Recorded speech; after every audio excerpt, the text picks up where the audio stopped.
Welcome to this conversation. Our team at Beatroot News is collaborating with the team at Quint to bring you more reports from the ground. Quint reporters are on the ground as we speak, doing exclusive stories we now will collaborate with on Beatroot News. For more about the stories we talk about, you can look at the Quint website or their app.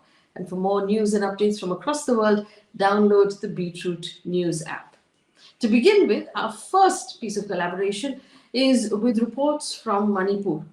The reporter in question is Saptarshi Basak, who is the assistant editor op-ed at Quint, who joins us right now, who spent time traveling through Manipur during the months of violence and has submitted many ground reports from there, who now shares his experience. Saptarshi, thank you so much for speaking with us at Beatroot News. My first question to you really is about the cops. Your first report on the ground was about how the police in Manipur are also separated along ethnic lines of Kuki and Meitei. I want to understand from you, if the police were actually separated into those two groups, did they do enough to stop the mobs that were actually attacking, unarmed civilians? Were the police fighting the mobs? Were the police with the mobs? Did they help out? What exactly was happening on the ground?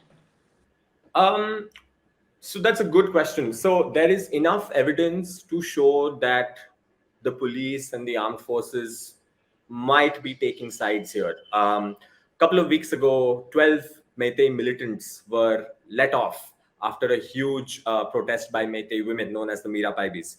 There are videos circulating all over social media in which mobs are burning cookie houses and the police are just standing and watching. There are videos out there.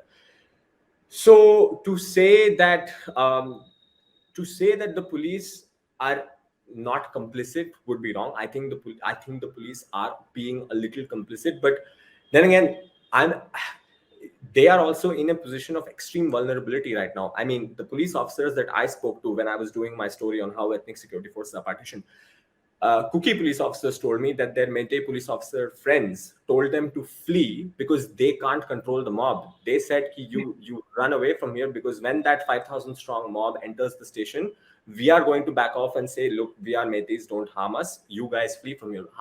And I understand that. How do 20 police officers take over a 5,000 strong mob?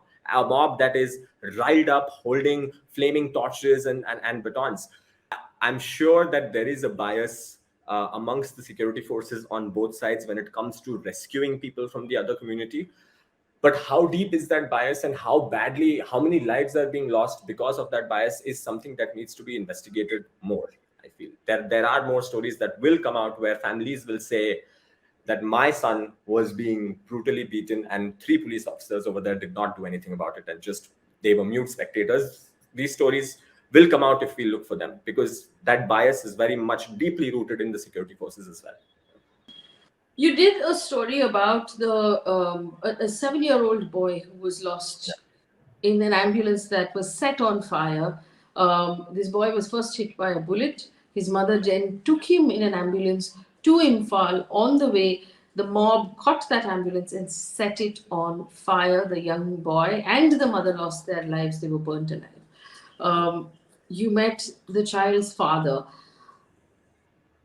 Do you believe that there are more stories like this that have not come out and have not been reported? And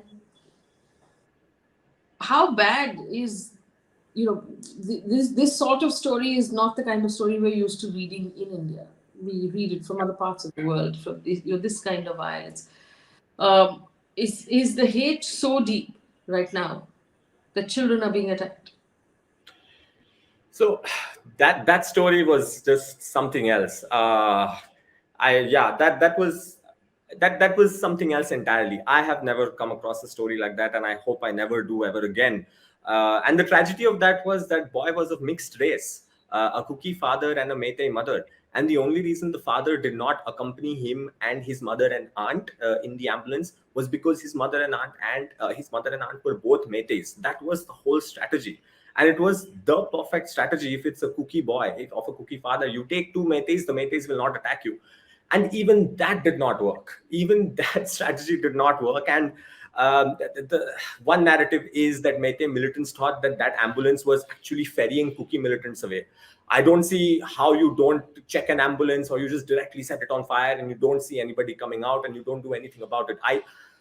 So again, I don't know what exactly happened there, how, and you're right, like stories like these, I'm sure there are many more that are yet to be told. I think the only reason this got reported was because it was close to the capital, and then the cops arrived at the scene pretty soon, and they could put out a press release, and then media organizations and reporters started to approach the story. But who knows? Who knows in what village, somewhere in Moray, close to the Burmese border, what is happening there? And so anyway, there is the Northeast neglect. Anyway, nobody really cares about Northeast India. How many of us knew what Meitei or Kuki meant before the 3rd of May? So if anything at all, and if anything, this story sort of inspires me and hopefully other reporters to do, is to go there again, to acknowledge that this is not ending anytime soon. And stories like Joshua, stories like that will come out if we really search for them, and they deserve to be told, especially with the lack of internet. I mean, the people of Manipur, their hands are tied now. They cannot narrate their stories. So I am pretty sure stories like this are still there, and I just sincerely hope that reporters make the effort of going back and searching for those stories. We know that the government has now announced that schools will start up again. They've submitted to the Supreme Court that they're getting things under control. Are things under control? Because from what you're telling me, it seems like it's going to be a while, or perhaps peace might not return at all. Things are not under control at all, to be frankly put. There are official reports of murders or houses being burned every day. Every day there is an attack on some village or in some part of the capital or on the outskirts of the capital. We don't even know how many attacks don't make it to the news, because there is no internet. The state has been out of internet for 2.5 months. So, but from the reports that we do read and from the phone calls that I keep on making, the people are not safe at all. The people are still extremely tense. Official circulars that are being circulated about no work, no pay, in which the government is asking people to come back and work, otherwise you won't get paid for state services. People are extremely unhappy about that because they feel completely unsafe. Cookies, for instance, cookies who work in government services cannot go back to Imphal right now. They just absolutely cannot. And as per one of your previous questions as to why the state is incapable of handling the violence, I think it is a combination of an incompetent government with extreme levels of polarization that at least I haven't seen in my reporting of even Hindu-Muslim issues wherever I've done that. This level of polarization where nobody is willing to look out for the other community. Sure, they say that we had friends, we had Meitei friends, we had Kuki friends, but no more. That level of polarization has made it even harder for the central government and the state government to do anything about it if they have shown any willingness in the first place. You visited the camps where people are currently being kept by the government, and we know there are a lot of people from the hills specifically are displaced, because they kept saying in your stories as well that their villages were attacked by armed mobs, they were beaten up, they were completely displaced. My first question to you is, what is the situation in those camps? What is the quality of life of these people? And do they have hope of ever returning to their villages? Right. I think the second question is easier to answer, and that is no. In the sense that many of them have returned to their home districts and are staying in camps, because now these camps are extremely overcrowded. But I'll get to that in a bit. Nobody has any faith that they can go back to their lives before the 3rd of May. That's a whole new era. It's a whole new world. It's a completely different world back then and what they are living in right now. Nobody has any belief that life will go back to what it was. As per the situation of the camps, I visited multiple camps where both the Kukis and the Meiteis are residing, and there both of them look the same. People are suffering the same way. They are extremely cramped, extremely overcrowded. You have around 300 to 400 people living in a huge hall or multiple halls. In the case of the cookies, the camps are being organized by churches, because there are a lot of churches in the hills. With respect to the Métis, there are some government relief camps and some that are being organized by civil society. But extremely cramped, barely any toilets, no education, no school, no jobs. What do people do all day? When I ask them, what do you guys do all day? They just say that they just sit and try to talk to each other about what they have lost in their lives. Like camps are now have become healing centers where people share their stories of loss, people that they have lost, houses that they have lost. And this is something that I think the government is not paying enough attention to, because the people who I visited in the camps back then, the same people are still living in the camps. Like, it's not even that they have any hope of going back to their home districts where they can start afresh. There is no starting afresh. This is the starting afresh. The camp is the new life, and now they are beginning to believe that this is it. ऐसा ही रहेगा कुछ सालों के लिए. So that is the tragedy of the camps. I met a 13-year-old girl, 13 or 14-year-old cookie girl, who studied in school, and she's still supposed to be in school. But what she was doing in the camps was she was maintaining a catalog.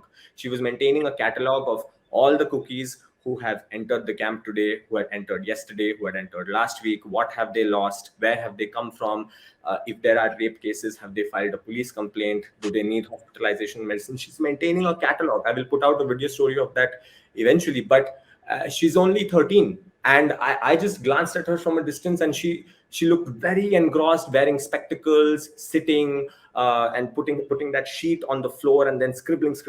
And I went up to her, and this is what she was doing. She was making tables, like an Excel sheet. What we have on the computer, she had it handwritten on multiple sheets of paper. So that is just how life has become for girls, boys, men, women, old people. And I don't think there is any hope for the situation to improve any time in the near future. Tell me this. There was a story, of course, that broke across mainstream media. There wasn't enough reporting, obviously, across mainstream media, but the fact that that arms and guns were looted from the armed forces. The chief minister then made an appeal for people to bring it back. They didn't really bring it back. Could you explain to us what that story was about? Because we're not used to hearing about weapons being looted from our armed forces. So it's very hard for me to tell you what the absolute truth is. So I can just give you the main narratives that are flying around, and all narratives sound like conspiracy theories. The cookie narrative is that the police stations and the Assam Rifles camps, etc., were not looted at all. The government handed these weapons over to the militants so that they could attack. And what they reported to the media is that our stations have been looted by mobs and we couldn't control those mobs. That's one narrative. The other narrative, which comes from the Meitei side, is something that involves the SU camps. This is a term that is thrown around very often, suspension of operations camps. It was an agreement in which the government of India, the state of Manipur, and 25 cookie insurgent groups entered a pact to decide that we will not engage in military operations against one another.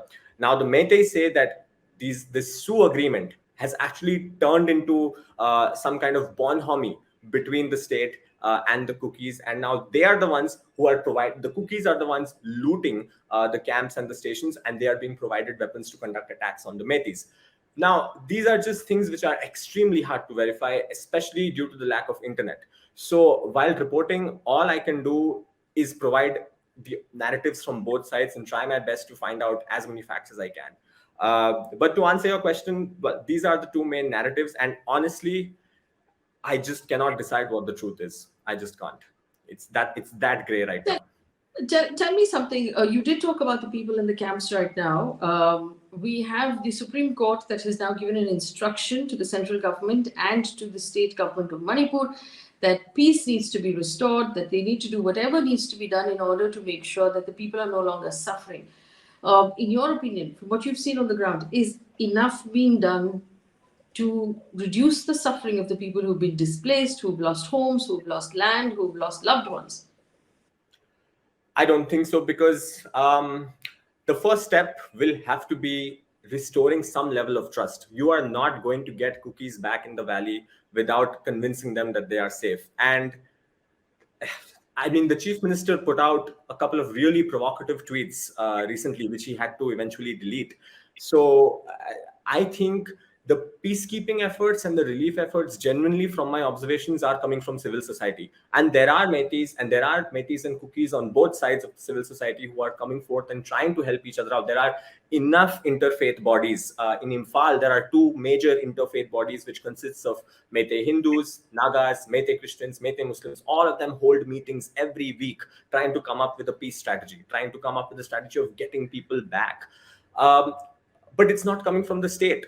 And with the prime minister not saying a word, and the home minister visiting for 3 days but not really doing much about it, I don't see what the strategy is of the central government here, because it is a stain on their reputation as well, that this conflict is going on and on and on for a party that prides itself on law and order.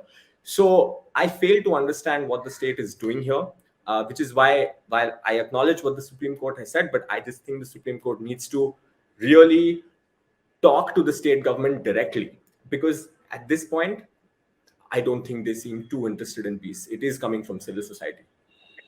Saptarshi, thank you so much for speaking with me today and sharing those experiences from the ground as you reported from Manipur during the violence. If you want to read more about the stories that Saptarshi has reported, look at Quint on the website and on their app for more news and updates of everything that's going on in the country and overseas. Download the Beatroot News app as we bring you more and more from our collaboration with Quint and other news from around the world. Thank you for watching.